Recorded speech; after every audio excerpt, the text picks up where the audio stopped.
Chapter 6. One Sabbath, Jesus was going through the grain fields, and his disciples began to pick some heads of grain, rub them in their hands, and eat the kernels. Some of the Pharisees asked, "Why are you doing what is unlawful on the Sabbath?" Jesus answered them, Have you never read what David did when he and his companions were hungry? He entered the house of God, and taking the consecrated bread, he ate what is lawful only for priests to eat. And he also gave some to his companions. Then Jesus said to them, The Son of Man is Lord of the Sabbath. On another Sabbath, he went into the synagogue and was teaching, and a man was there whose right hand was shriveled. The Pharisees and the teachers of the law were looking for a reason to accuse Jesus. So they watched him closely to see if he would heal on the Sabbath. But Jesus knew what they were thinking, and said to the man with the shriveled hand, Get up and stand in front of everyone. So he got up and stood there. Then Jesus said to them, I ask you, which is lawful on the Sabbath, to do good or to do evil, to save life or to destroy it? He looked around at them all, and then said to the man, Stretch out your hand. He did so, and his hand was completely restored. But they were furious, and began to discuss with one another what they might do to Jesus. One of those days, Jesus went out to a mountainside to pray, and spent the night praying to God. When morning came, he called his disciples to him, and chose 12 of them, whom he also designated apostles: Simon, whom he named Peter, his brother Andrew, James, John, Philip, Bartholomew, Matthew, Thomas, James, son of Alphaeus, Simon, who was called the Zealot, Judas, son of James, and Judas Iscariot, who became a traitor. He went down with them and stood on a level place.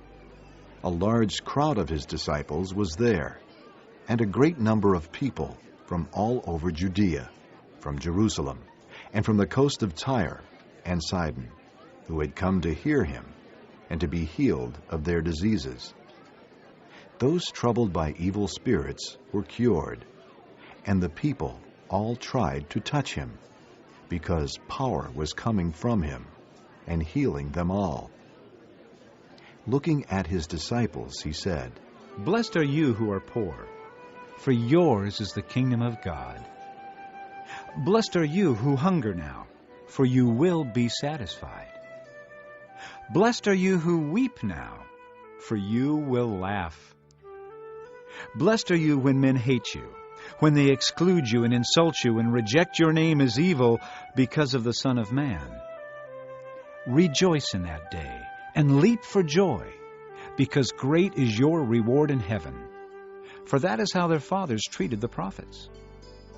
But woe to you who are rich, for you have already received your comfort. Woe to you who are well fed now, for you will go hungry. Woe to you who laugh now, for you will mourn and weep. Woe to you when all men speak well of you, for that is how their fathers treated the false prophets. But I tell you who hear me, love your enemies, do good to those who hate you, bless those who curse you, pray for those who mistreat you. If someone strikes you on one cheek, turn to him the other also. If someone takes your cloak, do not stop him from taking your tunic. Give to everyone who asks you, and if anyone takes what belongs to you, do not demand it back. Do to others as you would have them do to you. If you love those who love you, what credit is that to you? Even sinners love those who love them. And if you do good to those who are good to you, what credit is that to you? Even sinners do that. And if you lend to those from whom you expect repayment, what credit is that to you? Even sinners lend to sinners, expecting to be repaid in full. But love your enemies, do good to them, and lend to them without expecting to get anything back. Then your reward will be great, and you will be sons of the Most High, because He is kind to the ungrateful and wicked. Be merciful, just as your Father is merciful. Do not judge, and you will not be judged. Do not condemn, and you will not be condemned. Forgive, and you will be forgiven. Give, and it will be given to you. A good measure, pressed down, shaken together, and running over, will be poured into your lap.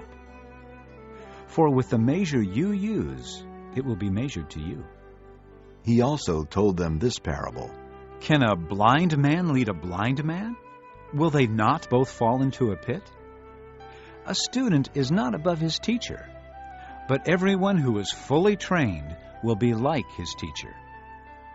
Why do you look at the speck of sawdust in your brother's eye and pay no attention to the plank in your own eye? How can you say to your brother, "Brother, let me take the speck out of your eye," when you yourself fail to see the plank in your own eye? You hypocrite! First take the plank out of your eye, and then you will see clearly to remove the speck from your brother's eye. No good tree bears bad fruit, nor does a bad tree bear good fruit. Each tree is recognized by its own fruit. People do not pick figs from thorn bushes or grapes from briars. The good man brings good things out of the good stored up in his heart, and the evil man brings evil things out of the evil stored up in his heart. For out of the overflow of his heart, his mouth speaks. Why do you call me Lord, Lord, and do not do what I say? I will show you what he is like who comes to me and hears my words and puts them into practice.